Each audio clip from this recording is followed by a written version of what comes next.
Hi friends, welcome back to my channel. ఈరోజు కాకరకాయ fry చేదు లేకుండా ఎలా ఫ్రై చేసుకోవాలి లివర్ లాగా అలా చూపేస్తాను, చూసేయండి.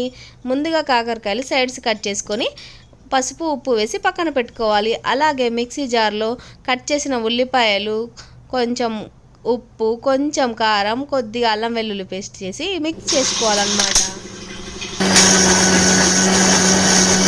తర్వాత కాకరకాయలు అయితే అలా పక్కన పెట్టుకున్నాం కదా, ఇలా వాటర్ అనేది వచ్చేస్తుంది, దానివల్ల చేదు అనేది పోతుంది. ఆ కాకరకాయ ముక్కల్ని మళ్ళీ ఆయిల్లో ఫ్రై చేసుకోవాలి. లైట్గా ఇలా ఫ్రై చేసుకున్న తర్వాత పక్కన పెట్టుకోవాలి. ఆ తర్వాత అందులో నుంచి గింజలు తీసేసి ఇందాక మిక్స్ చేసుకున్న పేస్ట్ని అయితే ఆనియన్ పేస్ట్ స్టఫ్ చేసుకోవాలి. ఇలా స్టఫ్ చేసుకున్న వాటిని అన్నిటినీ మళ్ళీ ఆయిల్ వేసి కొద్దిగా ఫ్రై చేయాలి.